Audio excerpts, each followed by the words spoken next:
How does climate action matter for things that are more pocketbook issues like energy prices or the cost of living? Like, how do these things interact? Well, it's all inflationary, right? Climate change is one of the biggest impacts to inflation for housing, for those energy costs.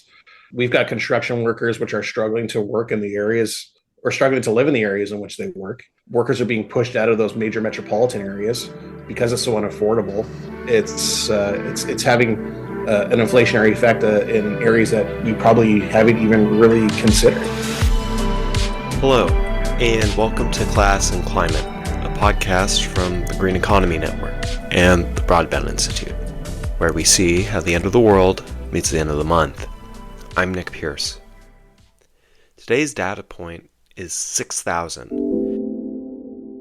That is, according to our member, the David Suzuki Foundation, how many kilometers of new or upgraded cross-jurisdiction transmission lines will need to be built by 2050 to develop a true east-west power grid in this country? Transmission lines have been in the news a lot recently. We're recording this episode on March 4th, which is during the onset of the world's dumbest trade war, presenting a generational threat to our country's well-being and the cost of living crisis. The failure by successive governments to plan for a diversified, decarbonized economy has left millions of jobs hanging in the balance. That's why the Green Economy Network's common platform includes a public push to invest $40 billion over a 5-year period in renewable energy generation and transmission. Why is transmission so important? Patchwork provincial energy transmission lines can run north to south across the border with the United States from provinces like Ontario, Quebec, New Brunswick, and British Columbia, but rarely cross provincial borders. That leaves provinces that lack renewable capacity dependent on non-renewable energy sources, which provinces with excess capacity sell to buyers in the US because they lack the infrastructure to power their provincial neighbors. Cutting emissions is important, but so is Canada's economic independence and affordability. Two things the Trump trade war has revealed to be extremely vulnerable. To achieve our energy and transmission goals, fight the cost of living crisis, and protect Canada's economic sovereignty, we need a workforce who can take advantage of these opportunities and create a just transition for impacted workers and communities, including by building an interprovincial grid. We have the perfect guest to explain how we get there. Dyck is a member of the Green Economy Network and the Government Affairs Coordinator at the International Brotherhood of Electrical Workers, where he argues for taking advantage of just these opportunities. Dyck.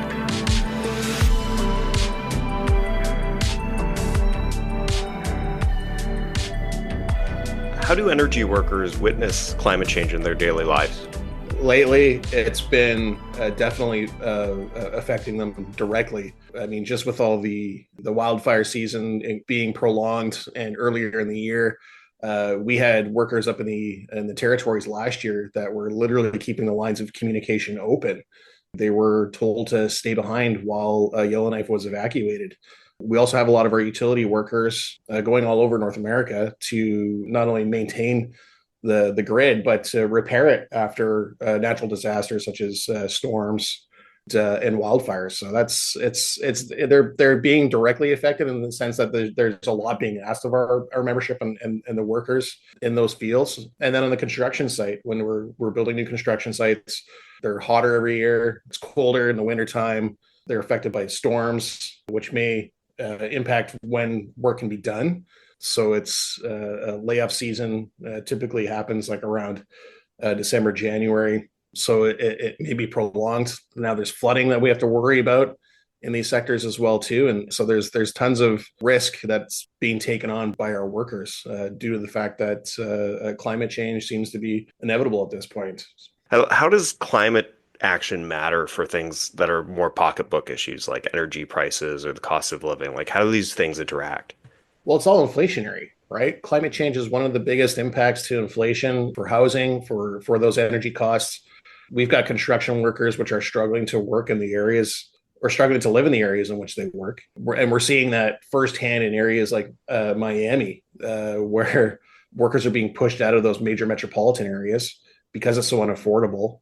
And the commute becomes a burden on those workers again, too. You know, we've got workers here in the Lower Mainland that are driving from as far as Abbotsford to North Vancouver to work at the shipyards. And these are major contracts. These are major government contracts. It's having an inflationary effect in areas that we probably haven't even really considered.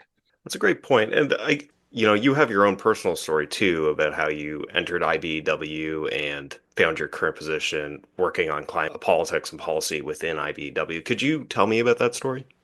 Yeah, so it's when I left high school, I had the opportunity. Like I grew up in a family full of electricians and tradespeople, so it was always kind of beaten into me to make sure I had my physics and my math, and this was the trade that I was going to pursue. But by the time that we had a neoliberal government elected here in British Columbia, and the austerity measures that they took was to deregulate the entire trades industry. So I really didn't see any benefit in actually chasing down an electrical apprenticeship like my father and my older brother did. So it was either go to Alberta, try and chase work in the oil and gas sector and work at camp and go and chase some of the big money, or try and sort of redefine myself. And I had an interest in technology, so I ended up working in telecommunications. And at that time, the new brand new thing was high speed internet. So and bringing that to rural areas, because I did believe at that time that this was going to be a big game changer. So those are the opportunities that I see sort of going away again if we head down this path of trying to sort of micro credential our way into the renewable sector, where it's not like a good career. There's no apprenticeship that's being offered to these workers that allows them to, as markets shift and change, because everything is moving so fast. The telecommunications industry kept me employed for a good 10, 15 years, and I was able to move within that sector. But now we're finally just getting back on track here on the West Coast, and getting back those compulsory trade certifications, because they realize the damage that they did. The bodies we're now screaming, the regulatory bodies are now screaming for people in the trades and to go and work as electricians and to go and work as power line technicians. These weren't the opportunities that were afforded to me when I was a young worker coming up. So it's the idea that, just go out there and get it done, whatever's available to us, without the protections of like a union contract. I think that young workers are being put in that, could be being put in that position again. So there's a lot to offer with an apprenticeship and a union contract if we're going to go down this road of electrification again. A big push for electrification throughout the country. We owe it to young workers to make sure that they've got the opportunities available to them, as opposed to, again, just sort of exploiting them.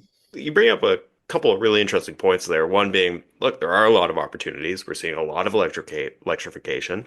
That's definitely a good thing, but there needs to be workforce training. There needs to be strong union representation to make sure this is working for everybody. Could you tell me how IBEW is training its workforce for the energy transition?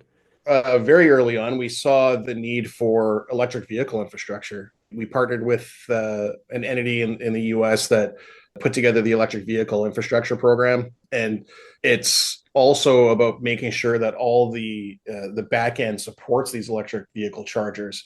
Can't just go and throw a level 4 DC charger in anywhere and hope for it to work. There's a lot of power that you got to put behind it.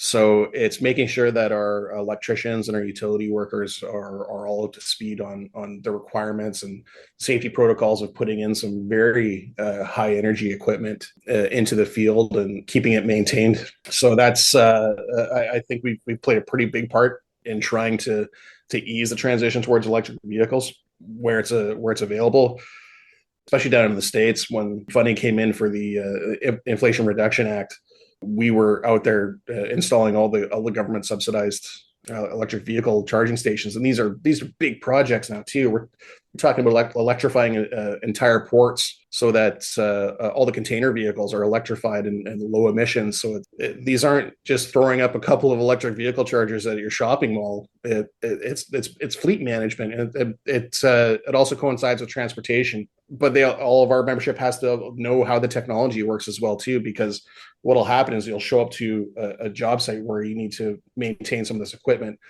There's a communications aspect to it, as well as all the high voltage requirements. So making sure that our membership has like that vendor specific education, so that if they do want to specialize within the electrical industry, they can go there. So a lot of our training centers, we work with partners to make sure that they have that training available to them. So if like a signatory contractor is working on a project, we can put together some ad hoc training for them to make sure that they are the most efficient at getting those projects done in a timely manner. And a lot of our membership and a lot of our local unions are actually self-paying into these programs. So it's sort of like a circular economy where they're ensuring that everyone around them is well trained, that they're well trained, so that we can do this work in a cost effective manner and timely manner, so that we can really justify the wages that we're earning. Right. At the end of the day, it is essential work because none of this is going to happen without a well-trained workforce. While we're on that topic, what's most commonly misunderstood about the role energy workers have to play in a just transition? I think the misunderstanding is that we're out there pulling wire into buildings. I mean, we do that, a lot of that, well, most of that work, but also the energy side of things as opposed to just electrification. We have gas workers all over North America. And these are long standing companies that have been providing natural gas as well. We've had a history of natural gas in British Columbia, alongside of our electrification efforts in some of those areas. That those are also critical. Like I grew up in an area where it was extremely cold up in northern British Columbia, and we had to rely on natural gas to heat the house as well too. So it's those are also essential energy products to add to the mix of energy that's available. We have utility workers that are working at coal plants as well too, and they're very proud of the work that they do at those coal plants and generating baseload power, such as like the Estevan plant in Saskatchewan. So we run the gamut. We support electrification. We also have a lot of workers in the legacy energy markets as well too, that'll be affected by the transition to electrification. How do we support those workers as well? So it's as long as we've been doing electrification, we've also been working in the oil and gas sector as well too. So it's I think it's important that we recognize the hard work that they've done in keeping Canada powered through all that time, and train the next generation of workers, but support the existing workforce and provide them with work and not just leave them behind. Well, that's the thing, right? Like, obviously, people have very justified and reasonable concerns about their work and not losing it. Is that why a union like yours is important? Like, you can't just switch fuel sources and everything's going to be perfect. You actually need to do a little bit of extra work.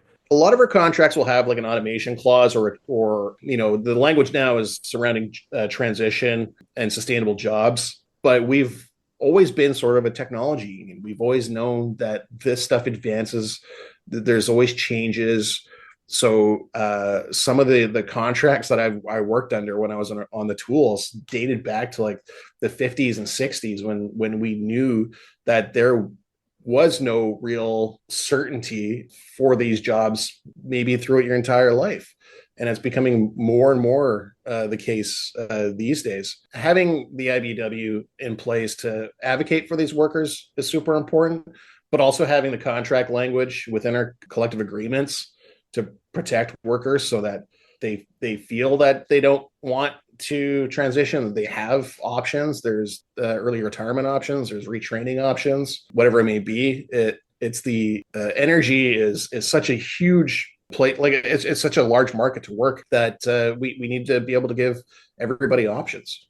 While we're talking about, transitioning and making sure it treats people fairly and people aren't left behind, what would, I guess, a blue sky version of a green industrial policy look like for you? We work together at Gen on things like the Common Platform. What would that look like concretely for households, for IBEW members? How do you picture that? Yeah, we need to really put funding into our electrical infrastructure like we did with the transportation system back in the 1960s, post World War II. The Inflation Reduction Act in the United States has proven results now. I mean, we've talked a little bit about the impact that's had on the solar industry for the United States. If we can actually create infrastructure that will ensure manufacturing, we've got enough energy. If we want to get into the tech sector, we need tons of power I did a short stint working in the managed hosting sector, where one of the biggest pushbacks or one of the biggest hurdles that they've had in actually trying to create these data centers was the power availability.